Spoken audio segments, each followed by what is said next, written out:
Good afternoon, everyone.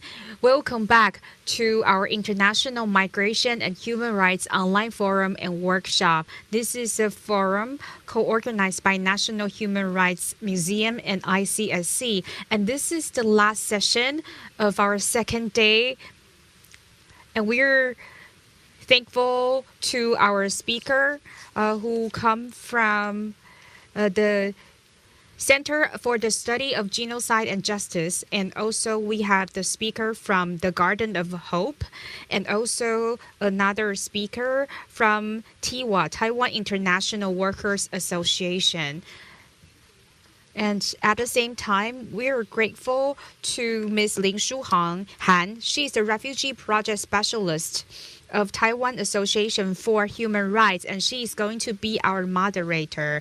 And I am Wen Xing of National Human Rights Museum. Now I'm going to give the floor to our moderator of our afternoon session. Thank you very much. Should you have any question, please use the chat box to leave your message or your question. And please turn off your mic when it's not your turn to speak. Thank you. Panelists and all the attendees online, no matter where you are, good morning, good afternoon, and good evening. Welcome to this section, the shelter, caring, and support systems for migrants. My name is Shu Han Ling from Taiwan Association for Human Rights, and I will be the moderator of this section. It is an absolute honor to work with the National Human Rights Museum, the Federation of International Human Rights Museums Asia Pacific, and the International Coalition of Sites of Conscience. Following the Truth, Memories, and Justice this morning, in this section, we will focus on how civil societies, in addition to material assistance, support the migrants and refugees through art therapy, archive, exhibition, and so on, to remedy, to promote their well-being, and to help picture their future. We believe that the migration has been recognized as an enabler of human development that has empowered not only the migrants and their families, but also the societies that have left and those that have received them. However, they are in particular vulnerable to human rights violations in forms of labor exploitation, sex abuse, xenophobia and discrimination, physical crimes perpetrated against them as an individual and as a member of a group. These violence are systematic and extensive, implicit and explicit, thus requiring not only the interference and protection from the governments of receiving countries, but also the involvement from civil societies, namely the human rights organizations, activists, historians, and people of diverse backgrounds.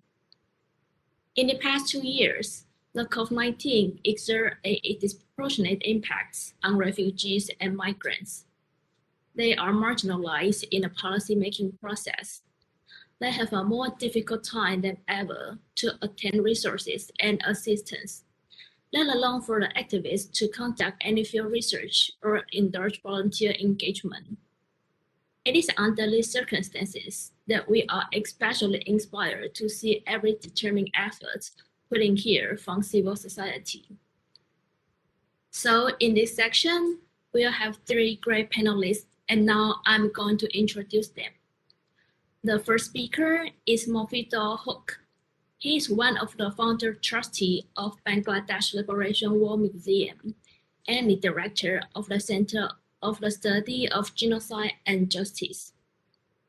As a director of the Center for the Study of Genocide and Justice, he is pursuing the cause at both national and international levels. He recently directed a study to collect testimonies of Rohingya victims of genocide and analyze those from international crimes perspective. In a couple of minutes, he will share with us about how Bangladesh and this center respond to the refugees victimized by atrocity committed against on the grounds of ethnic and bisexual violence used as a weapon in the war and genocide in Myanmar against Rohingya. Following Mofidul, the second speaker is Kelly Lee. She is the director of migrant service at the Garden of Hope Foundation in Taiwan. She has been pulling together foreign experiences and community-based programs. She devotes herself to the belief that everyone should be treated with dignity. And our final speaker is Chen Xiulian. She is the researcher at Taiwan International Workers Association, usually abbreviated to TIWA. She has been very vocal on labor rights and experience in migrant workers' healthcare issues, dispute settlements, and policy advocacy. Each of the three speakers will have 20 minutes. I will remind you to wrap up when your time runs short to ensure that we will have adequate time for discussion. Also, a kind reminder for our audience. We love to see any connection among you and with the panelists. So please share your insights, stories, and reflection on any part of the presentation that you feel resonating with. Here, we have such a rare occasion that gathers people who share incredible passion for and devote fully themselves to the human rights and social justice of migrants and refugees. A professional team of interpretation experts will help us to overcome the language barriers. Now, that's for me. I'm going to pass the sharing to Mofito Hook. Mofito, you now have the platform.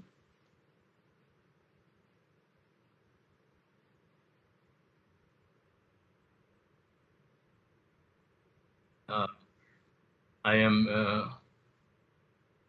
really grateful to the organizers for giving us the opportunity to be part of this very important exercise on international migration and human rights. And I am supposed to speak on Rohingya refugee crisis response of Bangladesh. First of all, at the onset of our discussion on Bangladesh and Rohingya refugee crisis, we would like to draw the attention of all to the historical context of emergence of Bangladesh in 1971, when genocidal attack was launched and the People's Liberation War started. After 9 months long struggle, Bangladesh emerged as an independent state, paying a high price in human toll. Millions of people perished in the black hole of genocide. 300,000 to 400,000 women became victims of sexual violence, and about 10 million people have to leave the country to take shelter in India as refugees. The journey of post-independent Bangladesh was a checkered one. The country was devastated. The political situation unstable, and with the killing of founding father of the nation, Bangabandhu Sheikh Mujibur Rahman in 1975, the army took over the power, followed by long military dictatorship. The religious extremist forces who opposed the emergence of Bangladesh became part of the ruling coterie and imposed a denial and distortion of history. Next slide, please. The previous slide, please. Yeah. In this backdrop, in 1996, Liberation War Museum was established at a 2-storied colonial-era rental house as a community initiative. Over the years, the museum expanded its activity and its collection got enriched. The need for a permanent museum was fulfilled in 2017 with the building of modern structure with many facilities. If you can move to the next slides. As part of its memorialization acts, the museum highlights on genocide, justice, and truth. Refugee crisis of 1971 occupies a large part of its display, as well as people's resilience and resistance. Can the slide be moved? That will be good. But anyway, I continue. The youths, this is our new museum. The youths who constitute more than 60% of today's population are addressed with lessons of the past. They enthusiastically take part in many activities of the museum, especially of its Center for the Study of Genocide and Justice. The center promotes genocide studies, offers short courses, and organizes international conferences. When the Rohingya crisis erupted in August 2017, the Liberation War Museum, along with government and the people, felt the urge to stand by the refugees. The young volunteers and associates of the center who were studying the Bangladesh genocide and justice issues are encouraged to visit the refugee camps in Cox's Bazar and be with the victims of genocide, genocidal crime, and forced displacement.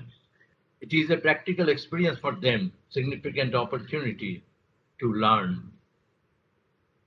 Prime Minister Sheikh Hasina opened the border for the persecuted Rohingya people. She had in her mind the past refugee experience 50 years ago, when 10 million of persecuted Bengali had been given shelter in India. Thus, 1971 history mingled with 2017 tragedy. The historical memory played an important role in the decision of Bangladesh to embrace Rohingya refugees. Now I would throw light on Bangladesh and the international refugee law. Keeping in mind the historical context, we can consider the position of Bangladesh vis-a-vis Rohingya refugees. Bangladesh is not a signatory to the 1951 Refugee Convention and 1967 Protocol. Yet, Bangladesh has extended support to the Rohingya refugees for their stay and livelihood. In practice, Bangladesh tries to follow Refugee Convention as much as possible, although they are not given the refugee status to the Rohingya. Despite Bangladesh having refrained from ratifying the Refugee Convention, it does not mean that Bangladesh is devoid of framework geared toward supporting and protecting refugees. This has also been reflected in few cases with Rohingya refugees in the Bangladesh Supreme Court. In a judgment delivered on May 2017, the court held that 1951 Refugee Convention became a part of customary international law. Thus, the support Bangladesh has rendered to Rohingya refugees can be viewed from a legal, historical, and ethical point of view. And now I would like to speak on the way Liberation War Museum and its center is trying to stand by the Rohingya victims. So the next slides, please. The next one. The next slide, yeah. The center has conducted a research project from October 2017. The Rohingya refugees came at the end of August, and from October we are trying to be with them. And that research project was to collect testimonies and evidence of mass atrocities committed against the Rohingyas in Myanmar. And 6 visits have been made in the Rohingya makeshift camps in Cox's Bazar. A group of young volunteers of the center has contributed to the research by taking interviews of the Rohingya respondents and collecting evidence, providing psychological counseling, legal analysis to the crimes that have been committed against the Rohingya by the Burmese military. And especially as we get connected with the refugees, we more and more focused on the victims of sexual violence, especially the women who had to suffer so much to be displaced and take shelter in Bangladesh. And the next slides, we will show some photographs that will explain you how our volunteers have been to the camp and what is the real condition of the life in the camp. It is a huge number. 700,000 arrived in August, September, and there were 300,000 earlier refugees. So it is more than 1 million refugees in 34 camps in Cox's Bazar and adjacent area. And the volunteers met with the victims, discussed with them, and it was also had influence on the young volunteers who had been to the camp, not only to study but also to understand. And immediately we came up with two publications. The next slide. One is Testimony of 60, which followed the Testimony of 60 published in 1971 by Oxfam on the Bangladesh victims and global leaders and aid workers. So we followed the same format and collected 60 testimonies and published this book. The other one was more detailed study of the pattern of atrocity and then study it from the legal point of view, whether it is ethnic cleansing or genocide or crimes against humanity. And we came to the conclusion that it is obviously a genocide on the Rohingya people and compilation and analysis of the survivors' testimonies. And we continued this contact with the refugees and did some other works. Next slide, please. And as I said, we focused more on the women victims and our young female researchers, along with the male colleagues. They have been to the camp several times, and we also worked with Asia Justice and Rights, developing a program to be with the victim women. And the victim Rohingya women are doubly persecuted. They were persecuted as a Rohingya, and they are also persecuted within their community as a woman, and they do not have much right and not much access to education. So we developed a program with Azad, asking them to embroidery a quilt with their aspirations and hope. And they came up with fantastic stories, and the volunteers have written up the stories along with the quilts that have been made the victims, and we did an exhibition. We also encouraged one of our associates to make a film on Rohingya refugee, a mandolin in exile. It is available now. And it is about a Rohingya refugee who crossed the border with nothing but a mandolin in his hand. So we continued such work. Next slide, please. That's the opening of the exhibition of Quilt of Memory and Hope. And the next slide is the workshop that we have done with the aid workers. And next slide, we have also important personalities visiting Bangladesh like Adima Dieng, former UN Special Advisor for the Prevention of Genocide. They visited the camp and also the Liberation War Museum and discussing with our volunteers. Next slide, please. We also organized international conference. Then the 6th conference on Bangladesh genocide on justice was organized in 2019 with a special focus on the Rohingya issue. This December, we are going to organize the 7th international conference, and we extend our invitation to all of you all. And the next slide is another exhibition with Rohingya artifacts we did with the young group of volunteers from Harvard University. It is an online exhibition. We call it Thread, connecting people across the world on the Rohingya issue. And we also found that the similar kind of artistic activity is conducted by the civil society members of Bangladesh also. And next slide, please. And one of that was the artwork against genocide. And we organized this exhibition in our museum. And the artist group, the Cox's Bazar Art Group, they published this book with many contributions from young and senior Bangladesh artists. And next slide, please. And we have another interesting artistic exercise done by IUCN Bangladesh. There was the crisis of refugees actually covering the elephant trail, the elephants who moved from Myanmar to Bangladesh or Bangladesh to Myanmar.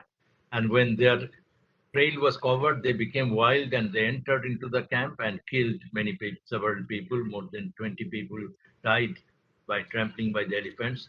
So IUCN organized an awareness program, making elephant with discarded clothes or with bamboo and canes, and brought the local Rohingya community and discussed about how elephants and human habitat can live in harmony. So they organized this monitoring the elephant trail, giving them safe passes, building observation posts, and the local community has addressed this very strongly, and there was no more case for last 2 years. And next slide, please. Now we will come to the lessons learned. And one of the important lessons is one has to be at the site of the victims. And if Bangladesh is part of the occurrence, I will say, and our new generation has got a new understanding of genocide and also to offer hope to the victims. And they have learned so much from this exercise and learning it, and also it has changed. We found that their attitude to the whole crisis and life has been influenced by this experience. And they are also engaged in promoting justice in studying the international law. And now 4 years after the crisis, we think that it is a global challenge and there are problems from the global community also. International community could not take any unified action. UN also could not take a strong resolution. ASEAN of late has made some moves, and the state authority of Myanmar enjoying absolute impunity. And it has been reflected in the internal crisis of Myanmar also, with the military taking all the power. And for the Rohingya refugees, it is becoming more and more loss of hope, and they do not see much sign of progress. And also this is a problem which will not remain confined in the camps. 1 million refugees mean 1 million problem. And the extremist group ARSA is raising its head. The youths are sitting idle in the camp, inactive and idle. Girls and women are denied of their rights, and women trafficking is another problem. Early marriage is another problem, and education to the girl child is also not so strong among the Rohingya community. So how do we address this situation? And next slide, please. And mitigating the problems of refugee life is most important. And here education has to play a more effective role, and community activity should be encouraged in many different ways. Health issue, especially health for the women victims and girls, and then giving the refugees opportunity for active engagement in social and economic life. And one project developed by Bangladesh to support this was the Bhasanchar project, which is an island in the sea. And now the next slide, please, Bhasanchar. And the Bangladesh government has organized shelters following the UNHCR dictum, and infrastructure and facilities has been created for community life, economic life, but international community was foot dragging about Bhasanchar. Now UNHCR, only 2 weeks ago, has signed an agreement that they will work with Bangladesh on Bhasanchar resettlement. And next slide. And we see sign of hope in the issue of justice. And as I can see that ICJ, with the complaint filed by Gambia, has taken up the initiative. ICC prosecutors on their own has taken an initiative, which is also a new development in international humanitarian law. And independent international mechanism for Myanmar has been established by UN resolution, which is also carrying on its investigation. So next slide. So as I said, there are negative features which I do not want to dwell much, but there are also positive features like plan to provide secondary education, which was hampered by the COVID crisis.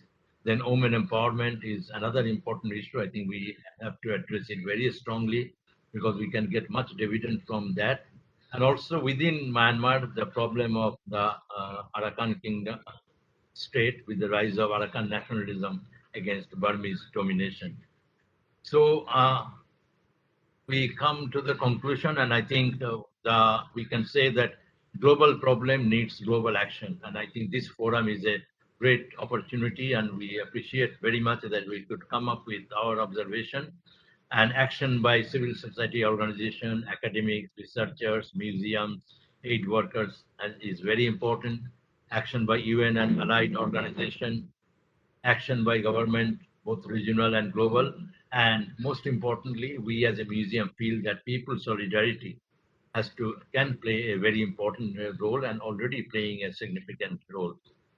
So the next slide and the next one. But there is urgency because 4 years have already been passed, and the refugees probably will not remain the same within the refugee camps and community. So refugees in confinement can create new complications, and time is an important factor. Time is ticking, and I think we have to keep that in mind. And the final slide is that we need a holistic approach, need global action for urgent, quick, permanent solution of persecution of ethnic communities in Myanmar. And we think that this forum and similar forums, and also the organizers are working on this way. Maybe we are working in many different places, but we have many things in common, and we look forward for the common endeavor, understanding, and solidarity of humanity. And I am thankful to all of you for listening to my deliberation. Thanks.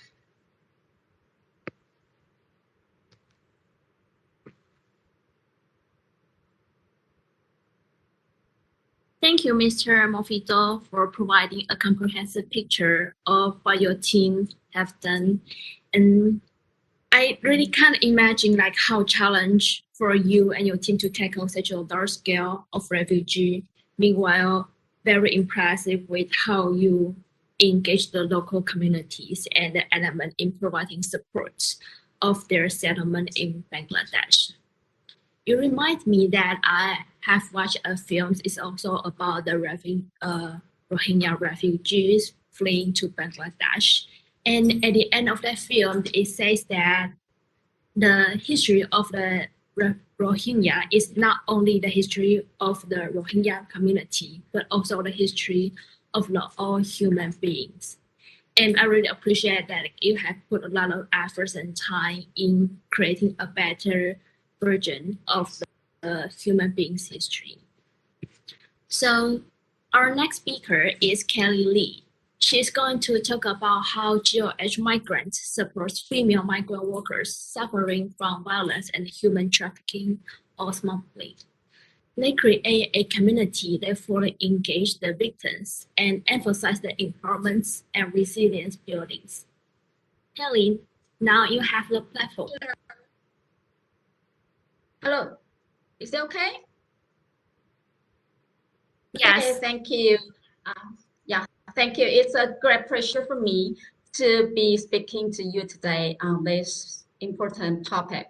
I would like to thank Fern AP for inviting me for sharing our approach and the philosophy.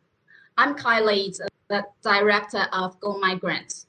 Go Migrants is a department and in Government Hope Foundation in Taiwan that focuses on giving various services to migrants in Taiwan.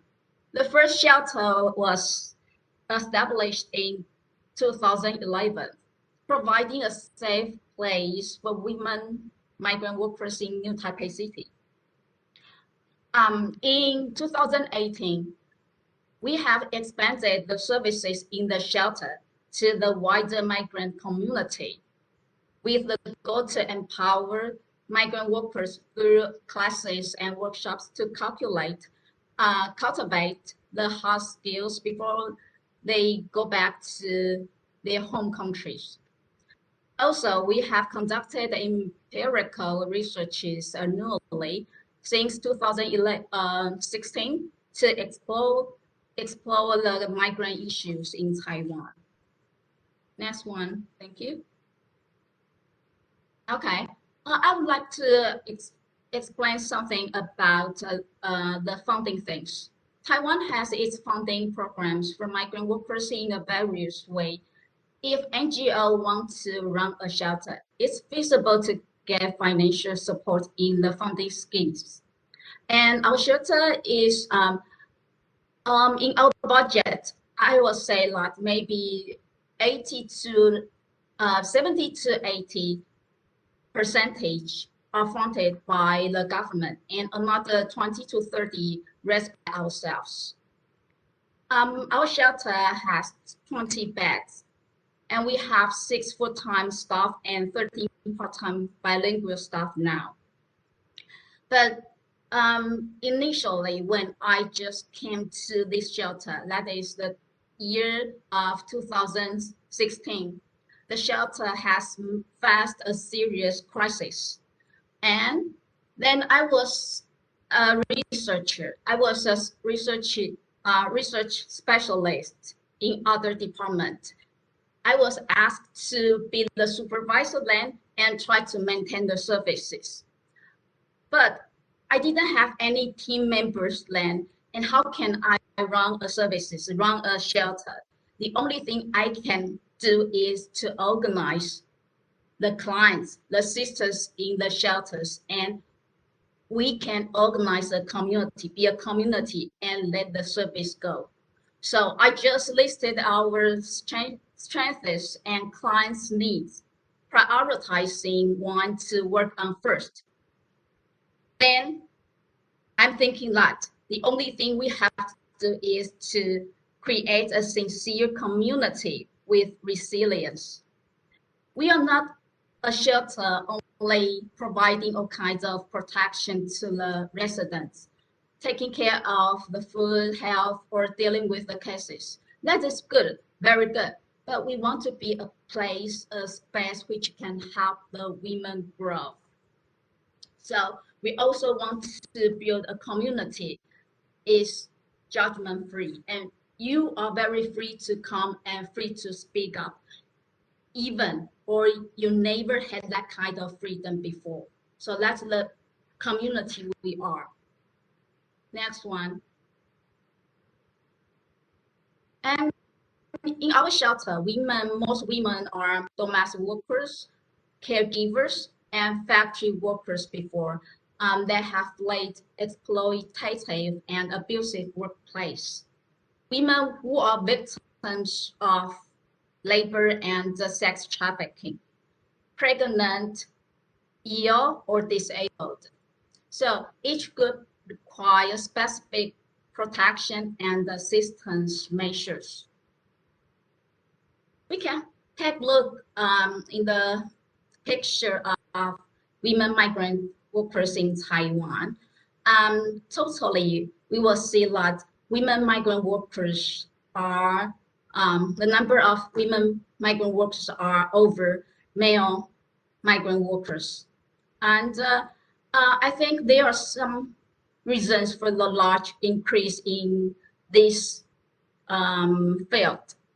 First, because more and more Taiwanese women join the workforce, in the around the 1990s, and then we'll find that Taiwan's lower birth rate and aging population combine to create a big demand for care work in recent years.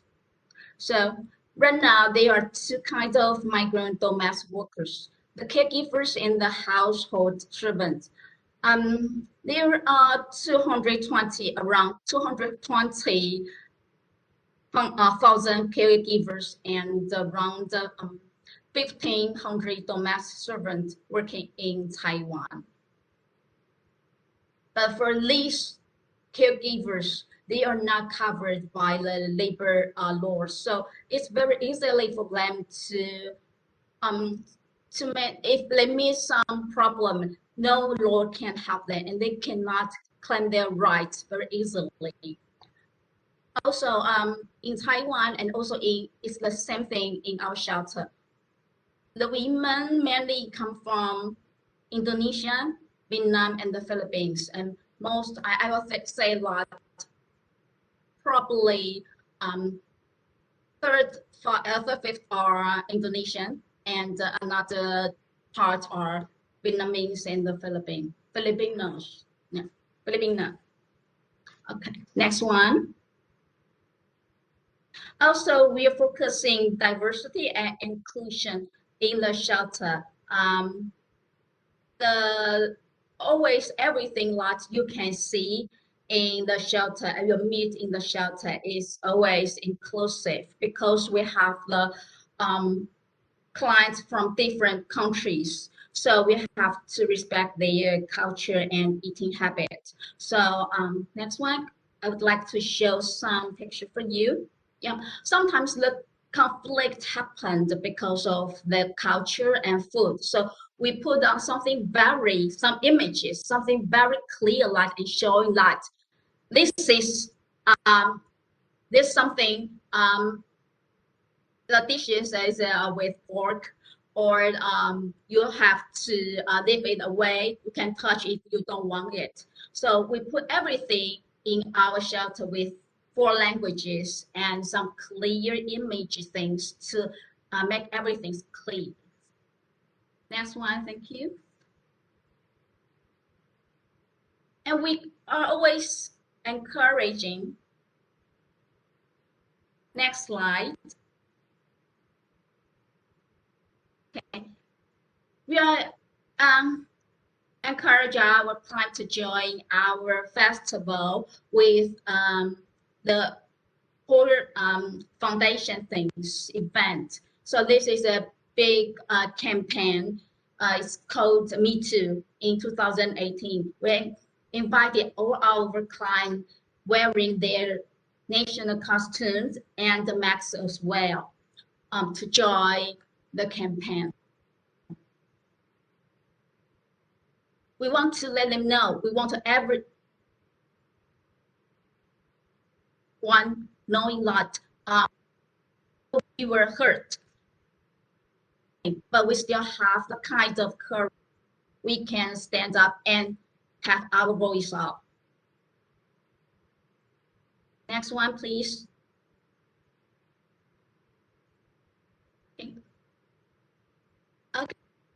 Okay, in our shelter, the numbers are high for women who escape terrible conditions in their workplace.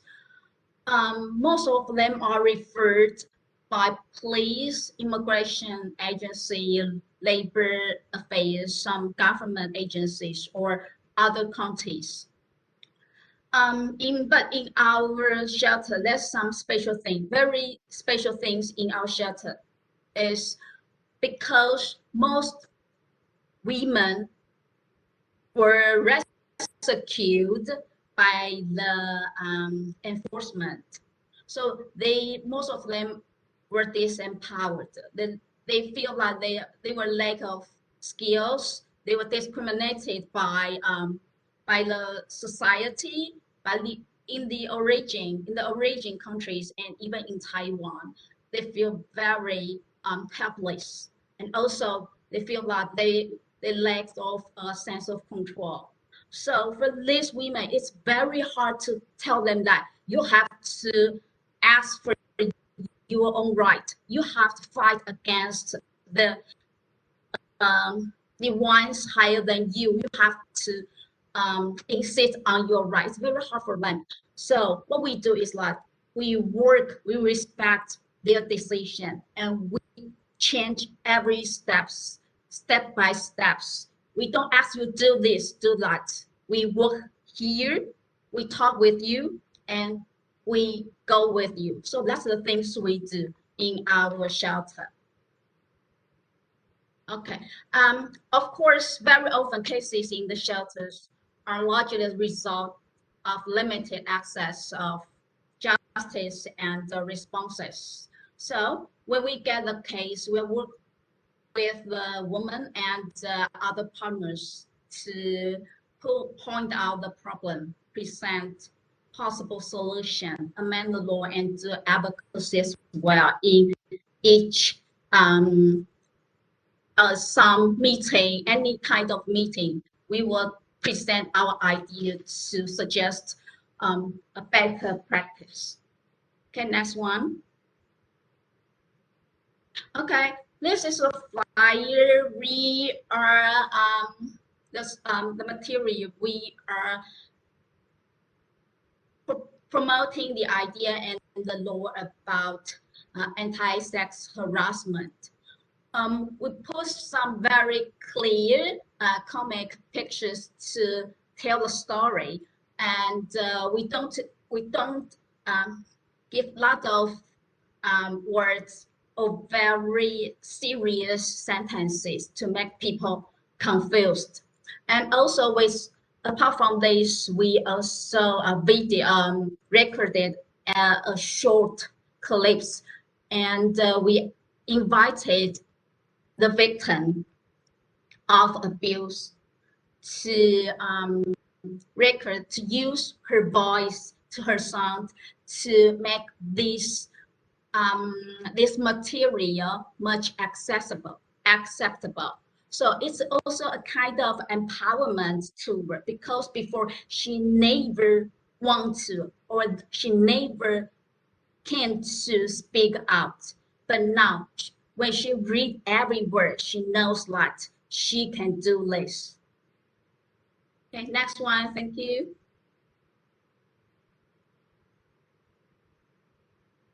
And also in our shelter, I think as other shelters, Our services included legal assistance and accompaniment, counseling, safety planning, and support groups, specialized services for the victims of violence, especially for sexual violence. We have bilingual full-time and part-time staff trained by GOH Helping Skills module, focusing on empathy and deep listening. Deep listening is very important. With deep listening, you can be close with the victims, and we can really listen, not only the voice, not only the word from her mouth, but the words in her heart. So for each woman, we will assign a social worker, or you call that case manager, in charge of this case, and help to find the proper translator, particularly for this woman. So we have woman, social worker, and translator, interpreter.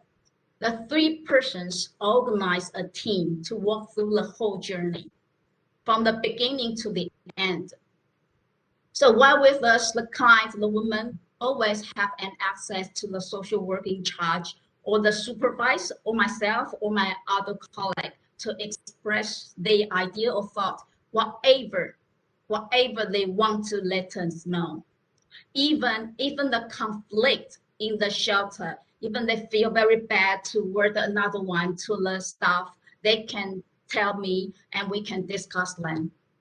We are very happy to be here and listen to you, to face it together, because it's our thought that communication is very important. You must practice how to communicate with someone else other than your country, other than your position status, and then you can have better communication when you walk out to the wider society. So that's the things we always practice in our shelter. For court procedure or legal assistance, actually we all know that dealing with the court system can be overwhelming. Individual counseling on court procedures, resources or safety is always available for our women, as well as assistance applying for other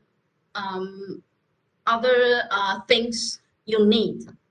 So our social work can accompany the client to the court and to provide additional support.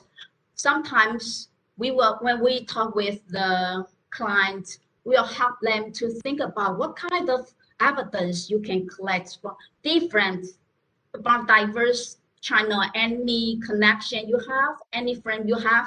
Maybe we can collect more evidence to help your case. But we still know that it's very hard to collect evidence. Even we have that kind even the result is not good, it's not success. But we don't think that is the end, that is the outcome we want to pursue.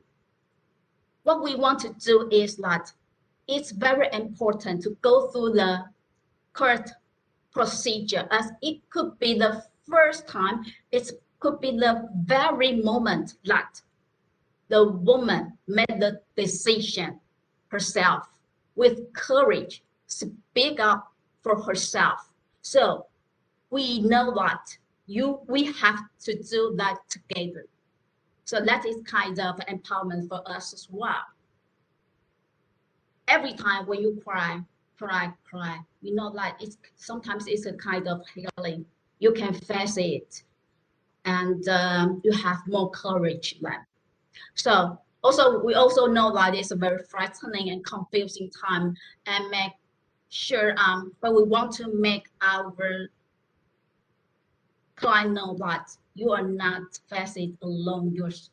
You are not facing alone. We are here with you. Also, Go Migrants offers individual and group support and skill building sessions or language classes for migrants. Individual session may be scheduled anytime, so it's very welcome. Come to us and schedule the session then. And next one. So that's the group therapy. And they share with the car, they share their emotional things. And it's so what we have our therapists doing this kind of work. So you can, with this card, the client can decode the nonverbal message, and they will use some other things as well. So they can use a simple metaphors and found in different art forms, also lead to a better understanding of the client's feeling and behavior, so they can move on to resolve deeper issues. Okay, next one. So let's go over our language classes. Actually, our languages, we invited bilingual teacher to teach language. But language is not the only thing. Another thing is that we use the time and to make you feel home and to feel relaxed. And anything you want to do, you want to talk, you can free to do that. Of course, we want you can improve your language, improve your Chinese, but that's not the only thing we want to reach. So most of our clients, they appreciate the time sharing their idea or learning some things from their teachers. Sometimes they just share that because they know that the teacher, most of them are foreign spouse immigrants. They know that they've met a lot of challenges and a lot of difficulties when they live in Taiwan, but the teachers can overcome and they grow. So the client, the woman said that I will put this one as my role model. I want to grow as my teacher. Next one. Okay, that's another picture. Okay, next one. So this is our herb garden. Yeah, because we are very lucky. We have a garden. But before, no one planned anything in the field. So we tried to build it as a garden, herb garden for the migrants, for our sisters. So, and also we use green therapy ideas into these kinds of gardening things. It's very good to encourage physical activities to increase social involvement. Sometimes, especially for those sexual abuse victims, it's very hard for them to get connected with others, to have some physical touch. So it's very good for them to be alone here, do anything they want, plant anything they want. If you want some seed, if you want some herb, you just let us know. We will buy for you, or we will collect from other sisters for you. So it's also, if you can plant something, you can make it for your cooking. So it will be strengthen their self-confidence. So it will also increase social involvement as social value. Enhance the well-being as well. Next one.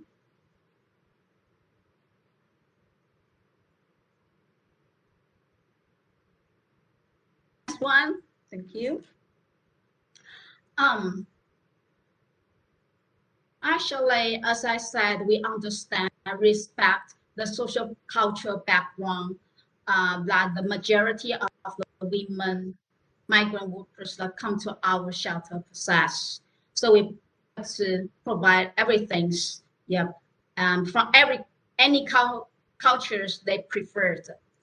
So our program also is a kind of trauma-informed, realize that the widespread impact of trauma on victims and understand the potential path of healing. And also we'll say that sometimes the staff have some trauma. So we also recognize the signs and symptoms of trauma in staff, clients, and other involved in the system. So we deal with this very clearly and very carefully as well.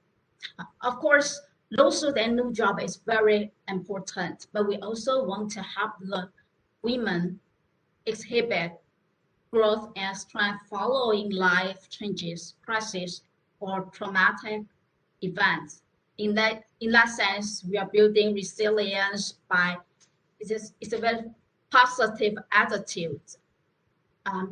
We provide the focus and psychological support that can lead to a personal growth. And we also take resilience skill developed very seriously, identify and practice various tools for problem solving. Sorry, And Kelly. also we promote healthy, yes. Yeah, I'm sorry to limit. interrupt you. Okay. Yeah, but I will have you to wrap up your presentation in a few minutes. Thank you. Okay. Okay, thank you. Sorry. Okay, so I think so. Healthy lifestyle is very important. So we also promote that people can have the physical and emotional energy needed to recharge. Next one, I'd like to show you some pictures, and let's also have in our shelters, and they can contribute. Anyone can contribute their skills for ideas to the whole community. Okay, as I mentioned, in 2018, so we expand our services toward a wider migrant society. So in this year, we were hosting photo and storytelling contest.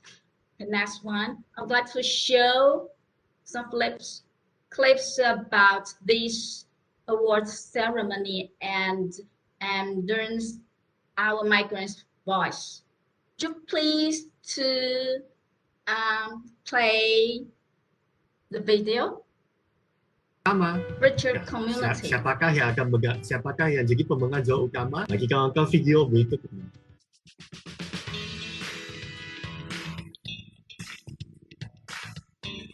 Bahasa Cinta oleh Evia Gustika.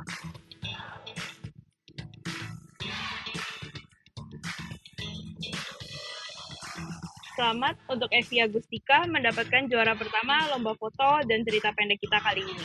Gimana nih perasaannya memenangkan lomba kali ini? Iya, terima kasih banyak untuk caregiver ini. Saya benar-benar merasa surprise karena saya nggak menyangka kalau saya bisa terpilih dalam lomba ini. Terima kasih banyak untuk seluruh panitia dan caregiver ini memberikan kesempatan kepada kami untuk menuangkan dan menyampaikan aspirasi kami lewat tulisan. Untuk semua pekerja migran, selamat, semangat, dan terus bekerja keras. Terima kasih. Okay, thank you. Actually, in last May, we organized a big event to celebrate Indonesian New Year. But it's a pity lot because of COVID-19, so we cannot have it.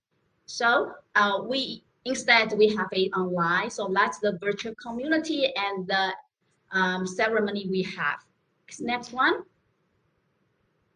And in the following, I think next week, we are going to announce another event. That's also for our, it's a makeup workshop toward not only for the shelter, clients also for the migrants.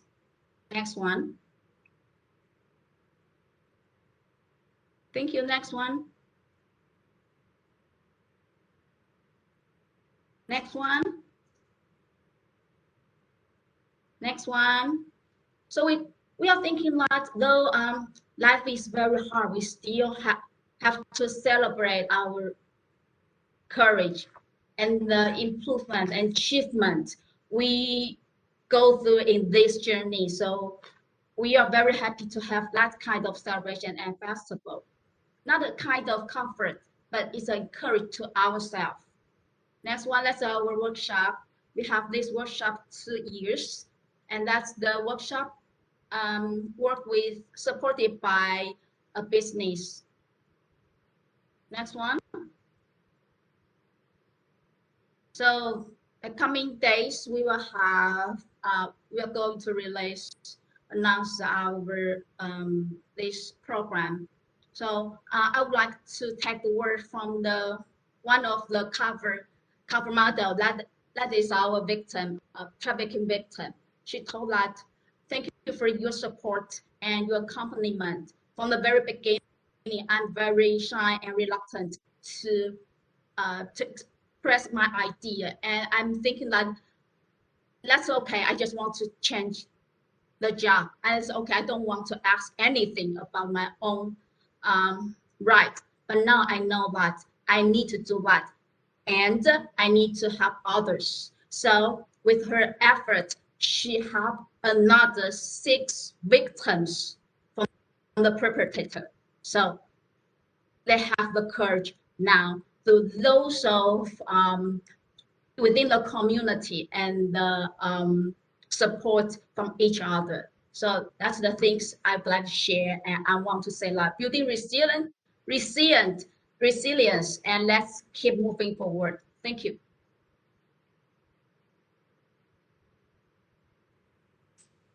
Thank you, Kelly, for this informative and warm presentation.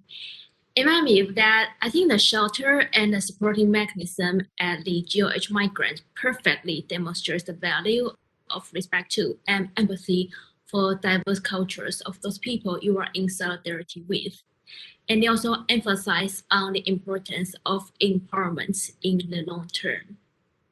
Now, our last but not the least, I'd like to present 今天的最后一位讲者 the senior researcher at Taiwan International Workers Association. 台湾国际 She 劳 will 工协会 explore 研 the 究员 strategy of 陈秀 the 莲 safety network established by TIWA and give her 是 reflection. 由 Also, just a reminder to everyone, 提供庇护服务的经验及 after our last speaker, we'll have a chance to 想要提 exchange 醒大 our 家 opinions. 在这一 So 场 please 讲 do not hesitate to share any 结束 thoughts 之 or raise 后，我 questions 们 at our chat box.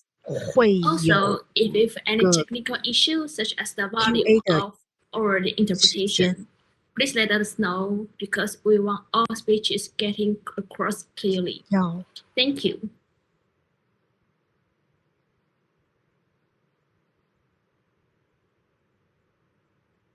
好，非常谢谢今天有机会在这边跟大家分享一下，就是 TIWA， 就是我 Thank you very much. I am very honored to be sharing this with everyone today. Here, TIWA is my office, and in the past few years, we have been one of the services we have been providing is a sheltering service for migrant workers. In the beginning, it wasn't one of our main projects. It wasn't one of the main missions for the establishment of this office. But we were established in 1991, and I first worked as a volunteer at this office in 2007, and in 2008 we started thinking about juggling with the idea of providing a sheltering service for migrant workers, because 90% of the work we do are working on the labor disputes for these migrant workers, and we realized that many of the migrant workers working in Taiwan, they don't have a family to lean on, they don't have a social network to support them. So whenever something happens, they don't have anyone to help them. And this is a photograph of one of the courses that we provide. In addition to helping with the cases that we have, we also provide courses like day courses or a day trip or some way for them to take a break and regroup. So this was a project that we did in a course that we provided in an herb garden. And as I said, the reason we started providing sheltering service for migrant workers was because, like I said, 90% of the work we do, we're working with cases of these migrant worker labor disputes. And the majority of it is because since our establishment in 1999, we have provided services to different workers. And when they changed employers or going back to their same work, a lot of the times in their own network. Okay, there's currently 700,000 migrant workers in Taiwan, among which 250% are domestic workers and 100 are working in other places. They don't really have a lot of legal protections. So Taiwan really is rather discriminative towards these migrant workers. The Taiwan government and legislation first provides the Taiwan employers. So there are a lot of these labor disputes. And working with these cases, we realized first that when something happens to them, if they're willing to speak up, forget about the success of these appeals, these complaints. They don't know where to go, because if you're a Taiwanese, you get in the fight with your employer, you go home. But a lot of the times, especially for domestic workers, they live in the homes of these employers. So a lot of the times, all they can go to is their agencies or the dormitories that they have provided by the agencies as temporary shelters. However, these agencies first protect the employers as well, because they are the ones who are spending money. They are the ones who are hiring these migrant workers. So we're looking at the three parties. We have the migrant workers, we have the employers, and we also have the agencies. So a lot of the times, the agency should be a broker, an intermediary person between the two parties, helping with the paperwork and tending to solving some of the problems they may have between the two parties. However, in this tri-party relationship, a lot of the times the migrant workers are the minority, because they are trying to get used to their work while trying to get used to life in Taiwan, while having paid great expenses in either monetary terms or other means to come to Taiwan. So they pay a very large fee, somewhere around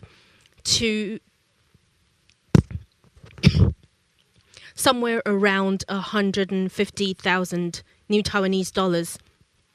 So a lot of the times the agencies try to get these workers to silence themselves,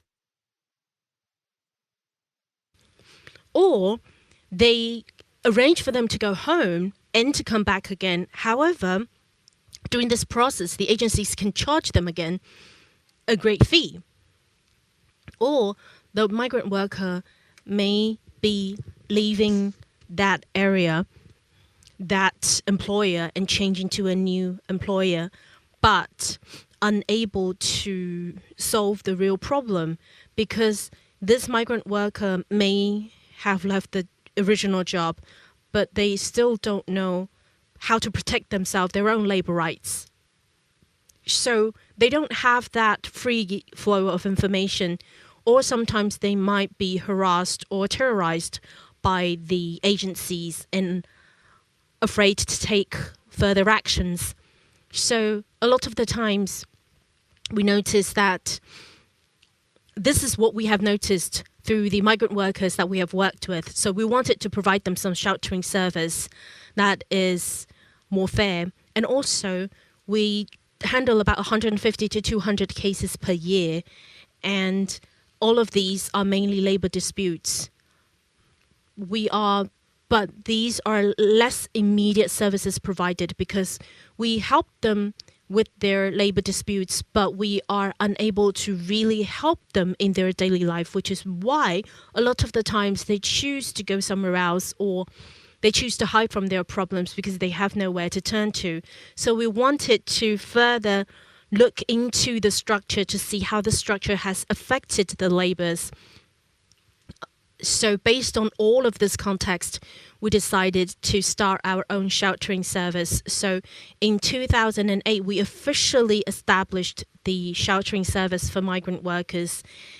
And thinking about the services that we're providing, we want to provide them with a more humanistic sheltering facility. For example, in addition to caring for their daily life, we provide them with, we have mainly people from Vietnam, Indonesia, Philippines, and Thailand, migrant workers in Taiwan. And from these 4 countries, they have different number of migrant workers and different requirements. How do we provide an environment that is customized to each of their cultures? And that is very essential. And also for different cases, we provide more individualized or personalized services.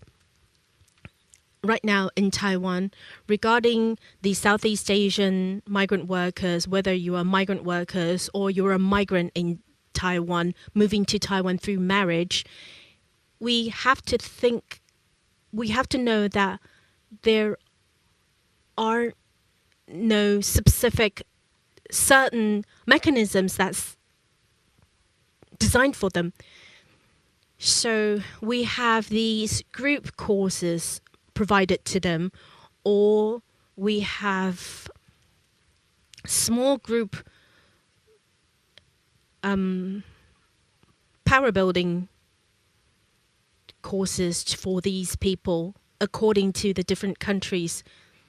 So on the one hand, it helps them solve their very initial problems. A lot of the times it's labor dispute.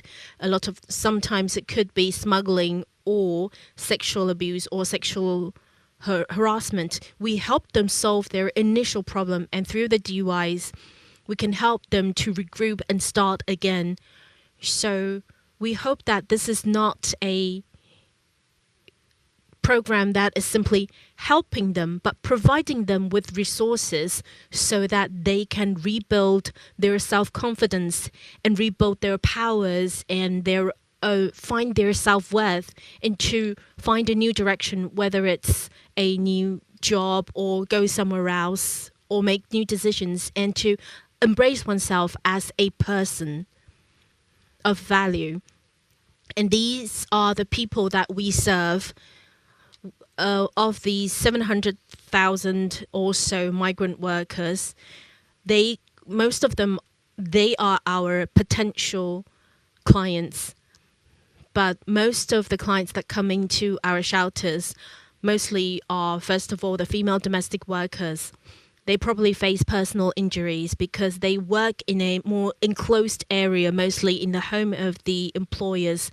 So if they face sexual abuse or sexual harassment, or sometimes they're being emotionally abused or verbally abused by the person they are taking care of or by their employers, or providing them less than enough food, or the family of their employers are interacting with them inappropriately. But because these domestic workers, they live in the homes of these employers, they don't have anywhere to turn to or to speak to. So this is the majority of the people that we work with. And the second majority would be workers with labor disputes, including unfair calculation of overtime or working overtime too much, or payment withheld forced saving, forcing them to save 3,000 to 5,000 per month and withholding that payment and say, once you leave this job, I will give them back to you, or things like that. Or sometimes there are illegal debt constraints. For example, requiring them to pay certain money unnecessarily. And also there is the migrant workers suffering from occupational hazards. So we know the majority would be domestic workers, but another majority of the migrant workers would be working in construction sites. They work for a very long time and they work in really perilous and hazardous areas. So when you are originally, it used to be Taiwan indigenous peoples working in these industries, for example, constructions. But starting 1992, when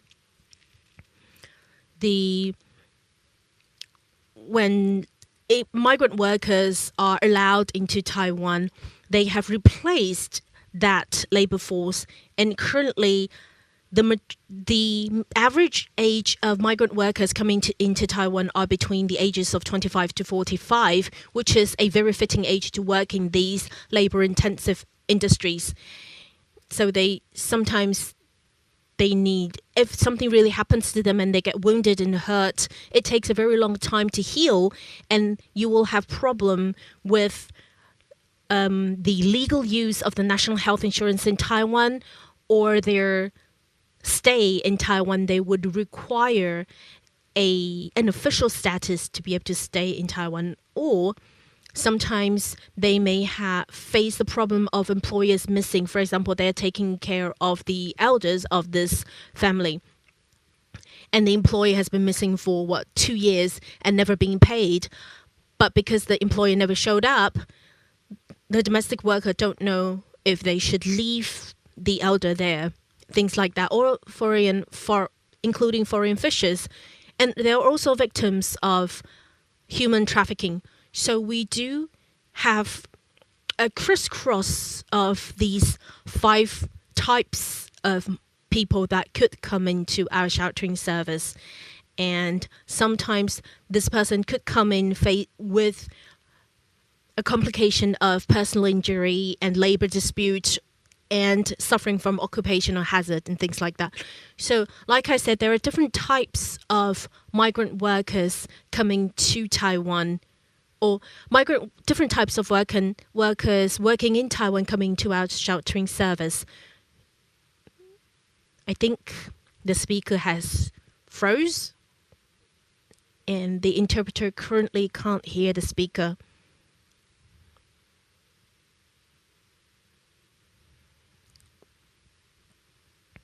Can anyone hear me now? Okay. So they could be clients who have friends who have been working with us, or basically we spend a long time working with this client and to understand what is happening to this person, what the problems they are facing. Is it something that can be solved legally? What about those that can't be solved illegally?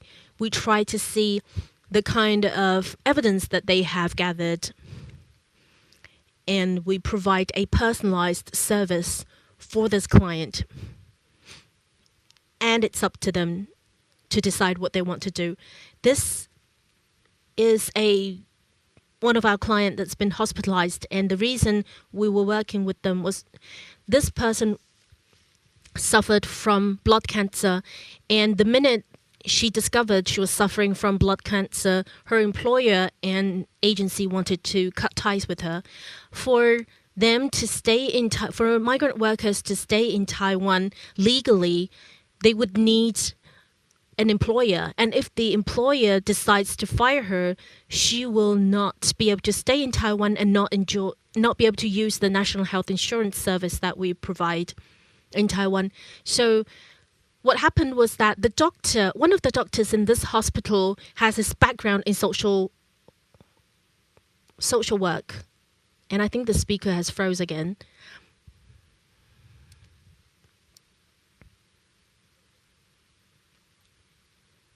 And the interpreter cannot hear the speaker at all.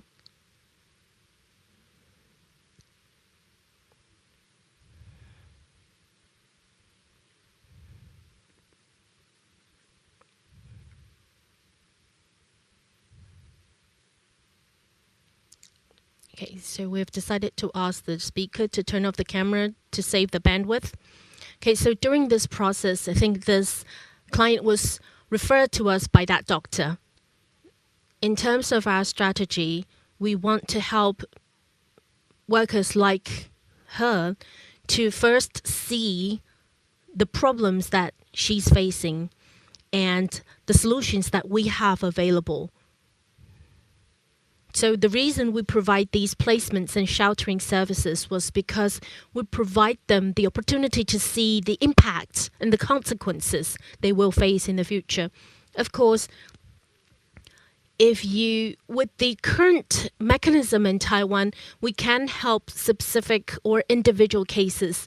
But if they are unable to really understand and comprehend the whole picture of the problem that they're facing and the consequences that they may face in the future, we will keep seeing these clients falling through the cracks and the fissures of our safety net in the society. So a lot of the times we have to explain to them, why can't you stay in Taiwan? Why is the employer cutting ties with you? And why is the agency doing this and that? So we would explain all of this to them. So we work in many different ways with different strategies in order to achieve the goal that we have. Once these migrant workers come into our sheltering service, in the very beginning, we talk to them about their problems and the situation they're facing. Meanwhile, we also provide different courses, and the courses are not to provide them a skill training session or simply teaching them to speak Mandarin or teaching them photography or things like that. A lot of the times, these courses aim to help them to see better, because in the past, people in Taiwan probably see them as simply labor force, someone who can provide these labors. But these people may have come into Taiwan with their own capacity. They probably have been very artistic or very good with words and things like that. So if we provide them with language courses, they can grasp the language better. Since they're in Taiwan, they need to learn Mandarin. Wherever you go, you would need to be able to speak Mandarin. If you're unable to master the language, a lot of the times you won't be able to react immediately to the situation that you're facing or understanding exactly what you're facing at the moment. So language courses would be very important. Also, we provide them courses on legislations, especially the labor-related legislations. 95% of the workers who come to our sheltering services want to find a new job and stay in Taiwan. So if you're staying in Taiwan, you would go into different jobs in the future, and you will still come into different issues regarding labor disputes or labor standards. So you would at least need to be able to understand what the employer is doing to you and asking of you to see if that is illegal. If that's illegal, then you would know what kind of evidence you need to collect.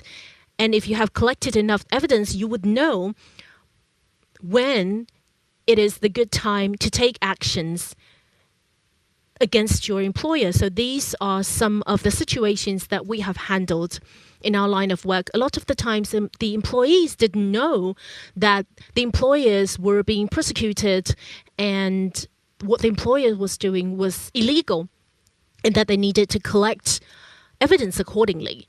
And we also provide them with art classes, for example, print courses, and we have certain themes. For example, lately, the theme is your relationship with your agency. What do you think of these labor agencies for migrant workers in Taiwan? So they make artistic or art projects out of them. And we work with some of these artists or workshops. They provide these courses to us for free. Or sometimes it would be drama courses, or we have photography classes. Everybody has a smartphone nowadays, so we teach people how to take photographs or to make films in a very simple way. And by taking pictures, we teach them we help them think about how to portray their idea of Taiwan through the pictures that they take. And that is also an interesting way to understand their relationship with Taiwan. So through courses like this, like I said earlier on, our main goal is not to teach them photography or become an artist. What we really wanted to do was for them to understand that even as a migrant worker working in Taiwan, I need to understand that despite the unfriendliness of systems in Taiwan towards me, and I may have suffered unnecessarily in Taiwan, but they could also see the beauty of Taiwan. For example, when we were doing gardening therapy, and this teacher were teaching them something with the herbs, and through these different types of herbs, most of the herbs come from Southeast Asian countries. So for these migrant workers, they would say, oh, I know this. We have this back home, and this is how we use it. And this is another way to exchange and interact with the teacher. So the teacher teaches them what we do with the herbs in Taiwan, and they teach the teacher what they use with the herbs in their countries. So when Taiwan sees them only as a migrant worker, I'm sorry, the time is running out. You may have to end your sharing in 2 minutes. Okay, next page. So in summary, in addition to providing these different courses, what we really want to do is for our system, this country, this system, to really be able to provide more. So through the empowerment to these migrant workers, because I'm born in Taiwan, I know Mandarin better, so I can use the different platforms to express my ideas. And we want to empower these migrant workers during the sheltering period to be able to really speak up and express themselves. For example, in these major social events or fires breaking out in these large factories, as the main targets who are usually severely impacted by these major events or by these policies, we want them to be able to speak up for themselves. And we participate in these protests and demonstrations with these migrant workers and the volunteers at our office. And we teach them how to speak for themselves in events like this. We want them to participate and engage with the society in Taiwan, but also we keep them company and we stay with them through these, for example, gender equity movements or environmental movements. Next page.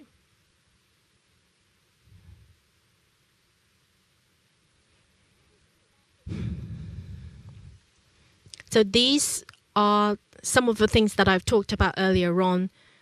So for example, they come in for placement mainly because of labor disputes.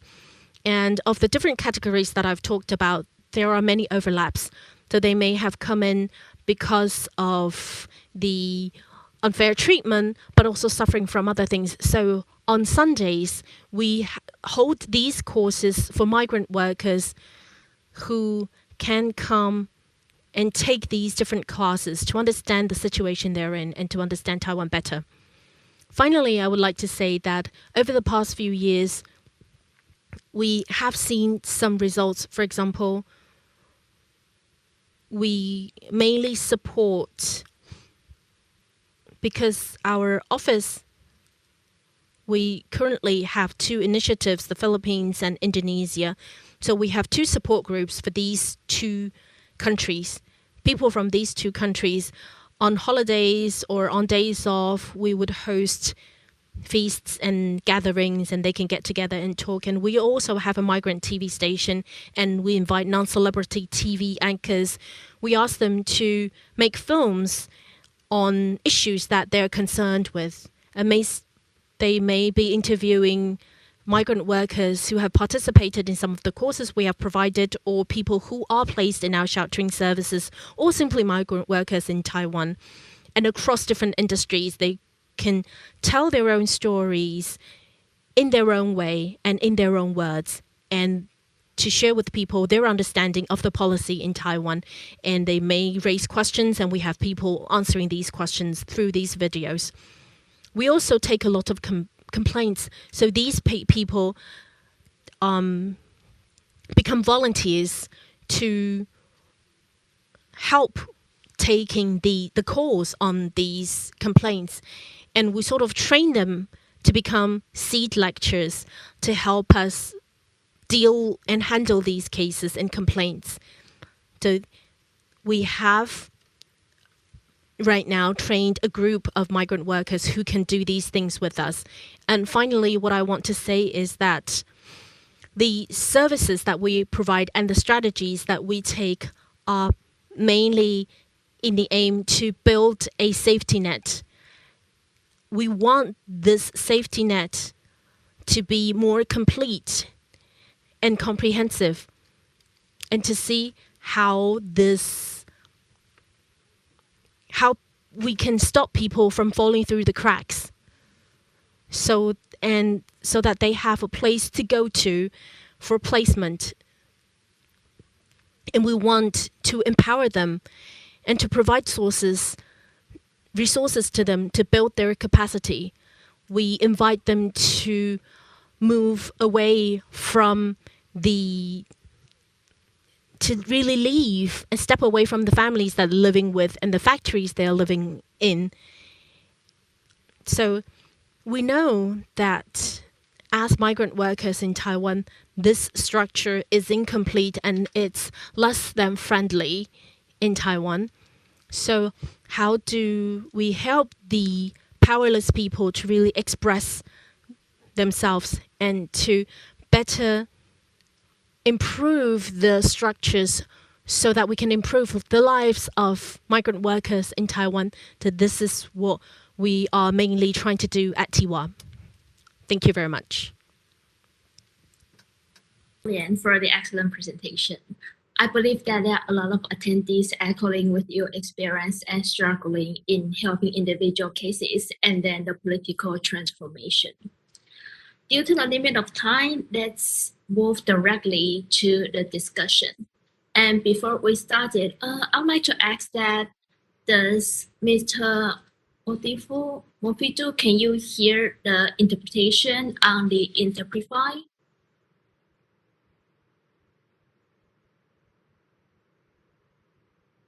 Hello, Motifu.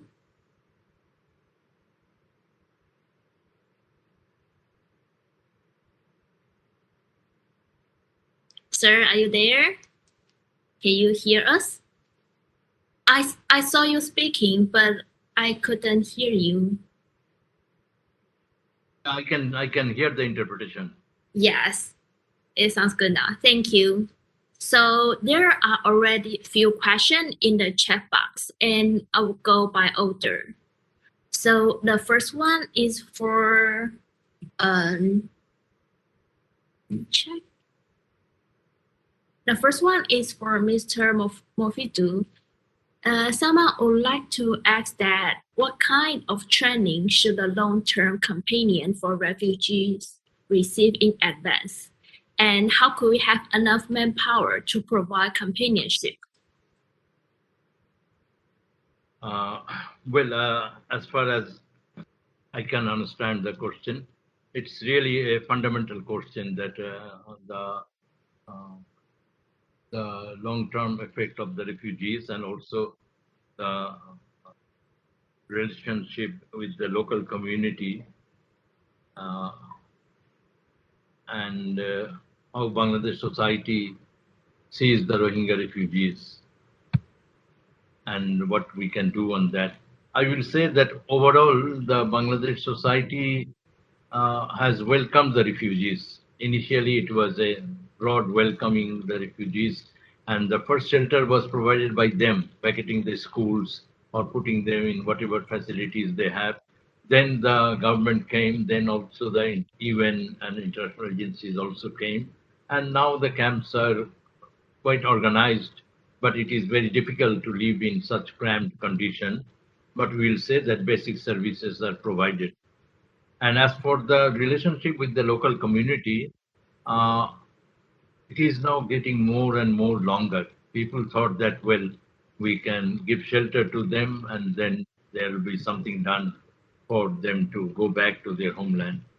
Now it seems to be a deadlock, and that is creating an impact. And also the local people, especially the poorer people, they are suffering because many of their livelihood work has been taken up by the refugees, and economically they are in a hardship condition. And also now UNDP and the government has taken a program not only to support the refugees but also to provide similar or other kind of support to the local poorer people. This program is working, but even then there is a tension because it is a highly densely populated country. We have 160 million people, and initially our Prime Minister said that if we can feed 160 million people, we'll be able to feed another 1 million. But it is not only that simple, and also a lot of tensions inside the camp. And also there are people who want to take advantage of the scenario, like human trafficking, the boat people. They actually provide some kind of dream to the refugees that if they go to Malaysia or Indonesia or other places, they can work as migrant worker, and they pay a high price. But most importantly, they also pay a price when the boat is a very simple country boat and it's difficult to cross the sea in such a boat, and many of the boats capsized and many people lost life. And also those who could make it to the other side of the sea, they don't find a better future. But human trafficking is there. Women trafficking is another problem. So there are people actually in all the countries who are looking to exploit the misery of the people. And also then drug dealing, arms dealing, and drug is a major problem. In Myanmar is a producer of yaba, and this is the root. So many of the refugees get involved with this kind of illegal or criminal acts.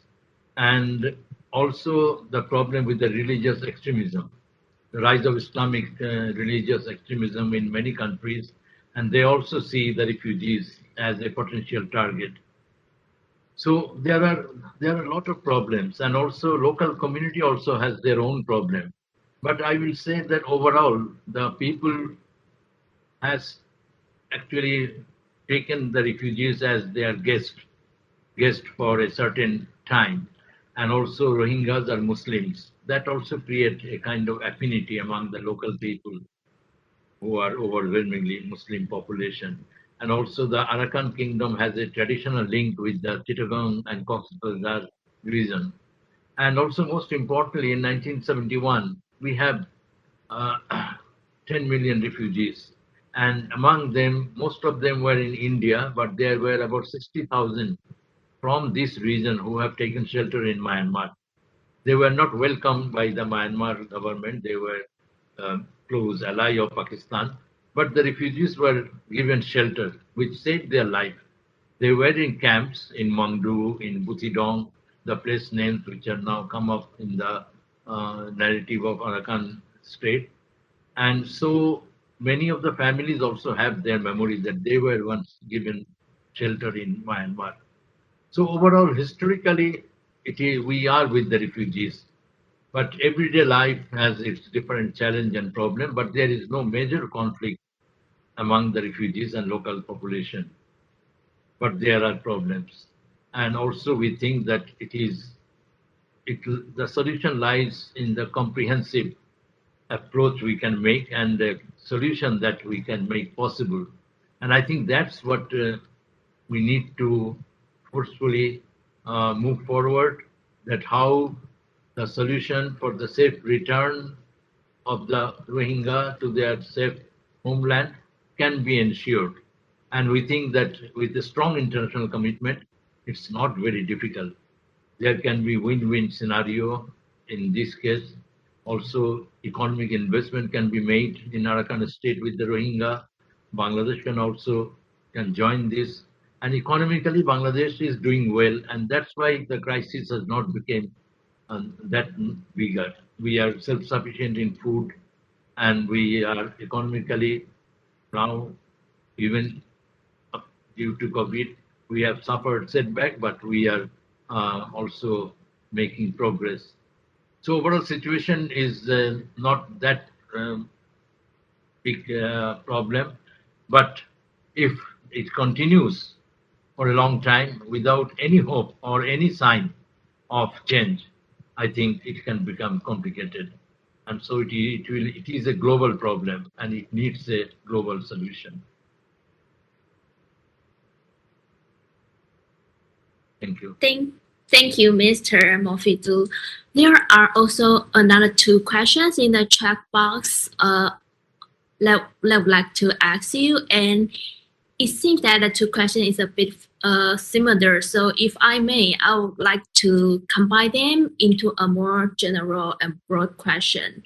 So the question... If I can add just one thing, that sure. We from the museum are also in contact with the civil society in Myanmar, especially the artist group. And there are people in Myanmar, maybe they are not that strong, but they support the Rohingya cause. And we have contacts with them, and we can say that we have received some of them in Bangladesh and taken them to the camp, and they were really overwhelmed when they saw the misery of the Rohingya. And they also invited, that is about 3 years ago, before the military coup, Bangladesh artists to go to Yangon, and also artists from Cambodia and Japan to do a workshop with Myanmar artists. So that was a great event. We celebrated so much, but we do not want to make much exposure because the artists in Myanmar will be in trouble. But we are in contact with the civil society in Myanmar, and we think that there was hatred against the Rohingya, which was actually fanned up by the military regime. But now the term Rohingya has become a recognized term. Even Aung San Suu Kyi at certain point did not want to utter the word Rohingya. But now the world has accepted that there are ethnic community, the Rohingya ethnic minority. So there are several developments, but the situation is very dark in Myanmar, and we hope that at the end the light will come up from Myanmar, also within Myanmar, and that's very important. We need to live side by side in peace and harmony, the Muslims, Buddhists, Hindus, Christians, Jews. So it is also another global issue we are facing with the Rohingya crisis. Thank you for your elaboration. And the question that I was about to ask from the chat box by an audience is a combination question, and is that the World Museum or the Center for the Study of Genocide and Justice, how do you deal with the hatred issue or the hostility by both the Myanmar and if there is any in the Bangladesh people against the Rohingya Muslim? Well, the hatred is the beginning of any mass atrocity crime or any genocide. First, the group actually identify the other group as the enemy. And that's what the Myanmar military regime has did with the Arakan Muslims who are Rohingya actually for a long time. They are living in the land, and also it is part of the Arakan culture. And also Bengali literature in the Middle Age flourished in Arakan. So not many people outside know the history of Arakan state and also the role that Rohingya played in Arakan culture in the diversity. And so it is really very important that it is not only hatred against the Rohingya, it is ultimately the issue of respecting the otherness of other people. And every society has to learn about that. And I heard about the presentation about the migrant workers, that is also another issue, that how you can establish respect for the diversity. And I think it is also important that Myanmar military regime, they actually term these people as Kala, as the black group, or they are Bangladeshi, they are Muslims. They do not harp on their ethnic linguistic identity that they are Rohingya. And also there are Hindus among the Rohingya. It is not only Muslims.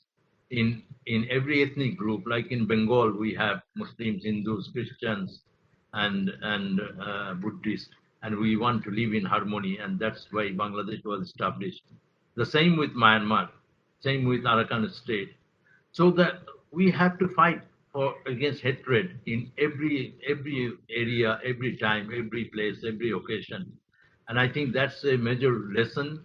And we are hopeful that the Myanmar society is also gradually learning about that. And the democratic movement, which is against the military junta, they have established contact with the Arakan Rohingya who are living outside, expatriate Arakan Rohingya, and also those who are inside the country. And also the International Court of Justice has made very important observation about right of the Rohingya in Myanmar state, and they made it a point that the government of Myanmar take responsibility of that. So I think it is not only what we can do from Bangladesh. Our museum is always for this diversity and embracing diversity. And we think this is our struggle in 1971, and this is also the struggle of the Rohingya people. And we think that global community, especially the aid workers, international organizations, museums, who are engaged in similar work, can create a kind of affinity and exchange of views, sharing, and also bring the Rohingya people into the network, because we are all actually working from outside, but it is they actually who need to be empowered and who need to be given hope.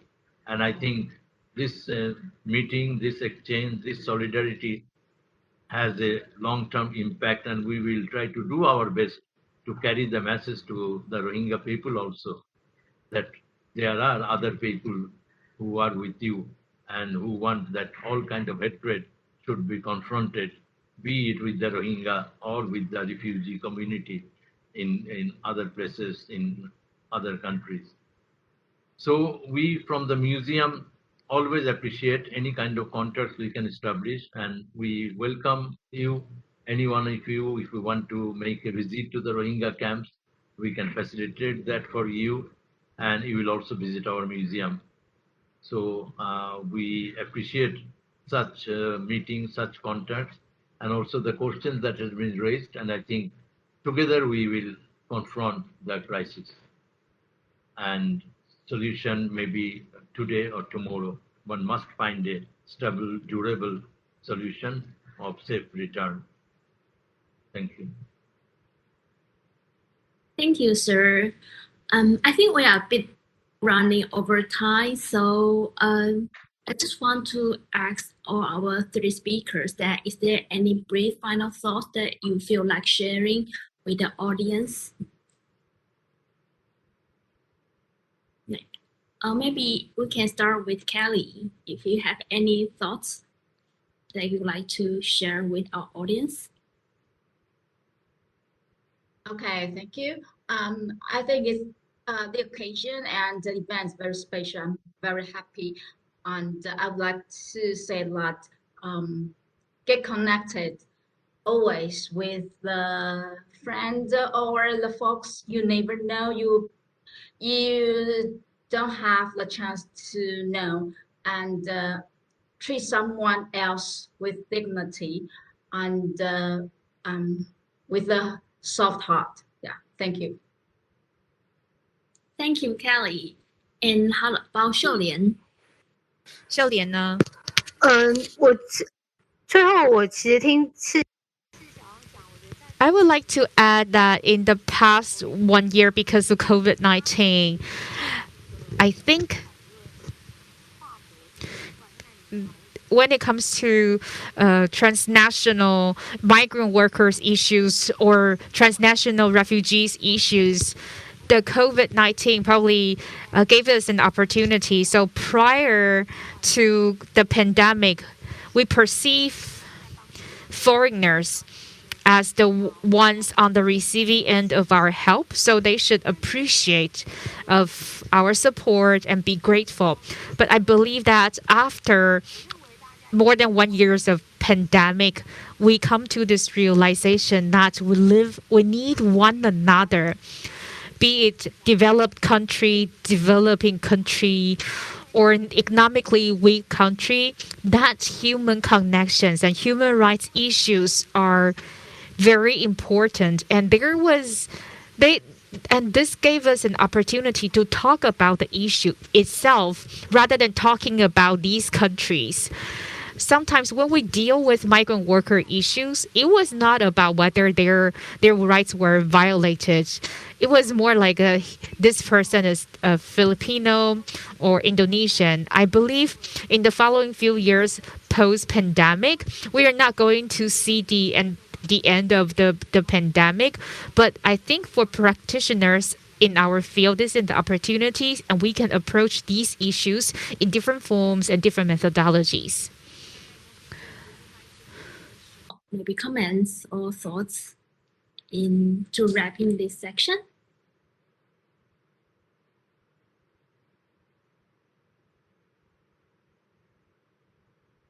Could you hear us? Hello, sir. Would you like to give a final and quick maybe comments to wrap up this session? Okay. I'm afraid that he is not connecting to us on the Webex. So yeah, I think this is the end of our section. And I hope that everyone takes something from everyone's presentation. It could be some solid knowledge or motivation for your work. And let us go back, keeping building communities, shifting the perception and also the policy. Thank you everyone for attending this section. And we still have another workshop for tomorrow. And I hope I could see you there tomorrow. Thank you. Yes, thank you. 谢谢，拜拜。谢谢 Everyone have a good day. Goodbye. 谢谢舒涵，也谢谢今天就是我们Thank you, Shu Han, and we are grateful to the speakers for your fantastic talk. On behalf of Firm App and National Human Rights Museum of Taiwan, we would like to express our gratitude to your support. So we started this co-working workshop on migration and human rights, and this has gotten us here. We would like to pull all our efforts and strengths together.